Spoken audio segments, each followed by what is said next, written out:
And by the way, 8 more states have now joined the Texas case, and this is late-breaking news. Apparently, the Trump administration is also joining the case. Trump just tweeted about the Texas case, alleging that the various ways that the voters' procedures were changed in a bunch of different states constitutes a violation of the Constitution.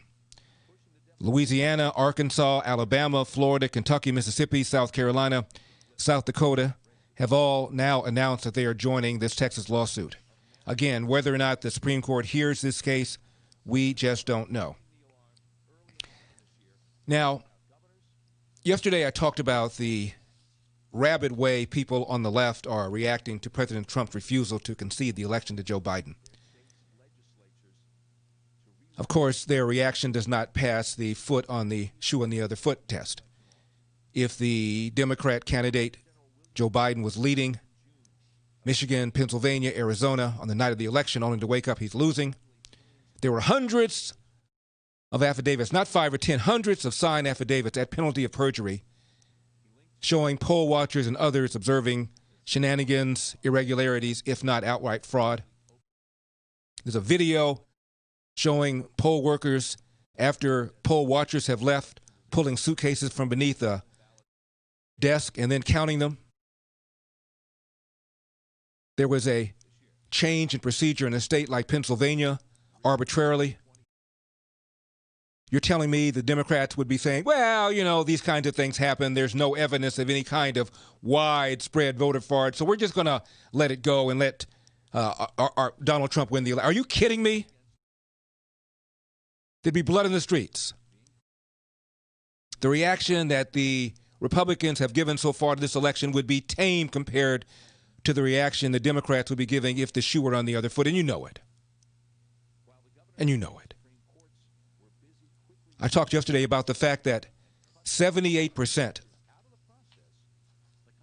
of Democrats believe that the Russians changed the outcome of the vote. I got a lot of people pushing me back yesterday, telling me there's no evidence of that. Really? I'm holding in my baby brown libertarian fingers, holding it up for the camera. Gallup, which is a gold standard, August 1st to August 12th was the period of time where they polled 2018. Quote, Democrats widely believe Russians interfered in the 2016 campaign and that it changed the outcome of the election. 78% say this. Never mind what former Homeland Security Secretary under Obama, Jay Johnson, said to Trey Gowdy when he was at a hearing. You warned that they were going to do so. I was very concerned that they would do so, which is why I kept issuing all these public statements. Yes, sir. All right. At the time you separated from service in January of 2017, you have seen no evidence that the Russians were successful at changing voter tallies or voter totals. Correct.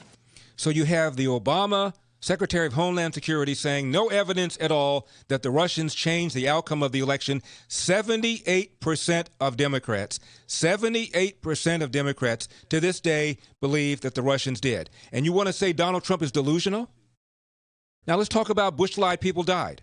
I told you yesterday that the majority of Democrats believe that the president either lied us into the Iraq war or that there is a possibility that he did.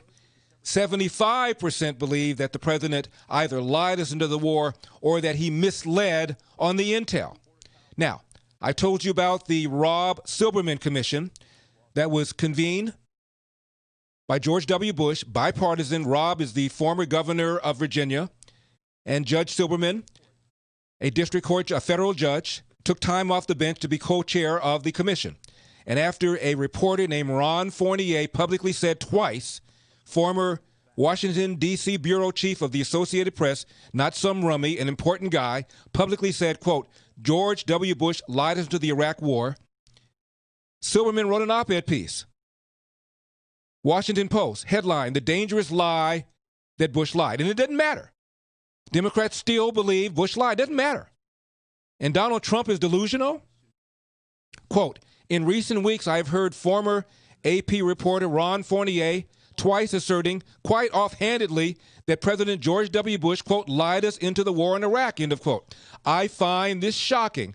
I took leave of absence from the bench in 2004-2005 to serve as co-chair of the Commission on the Intel Capabilities of the U.S. regarding weapons of mass destruction, a bipartisan body sometimes referred to as the Rob Silberman Commission. It was directed in 2004 to evaluate the intel community's determination that Saddam Hussein possessed WMD.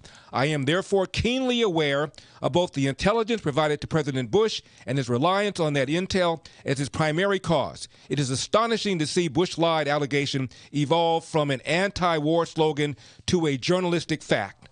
The intel community's 2002 intel estimate, stated in a formal presentation to Bush, is its view that Saddam had weapons of mass destruction, and a belief that was held at 90% level of confidence. That's the highest level there pretty much is.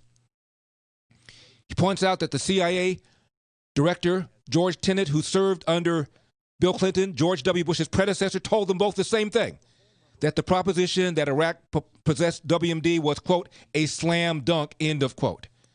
And I want to point out that Bill Clinton's top Persian Gulf advisor, a guy named Kenneth Pollock with the CIA, he wrote an op-ed, he wrote a piece in the Washington Monthly. And he said, I did not agree with going to the war when they went to the war.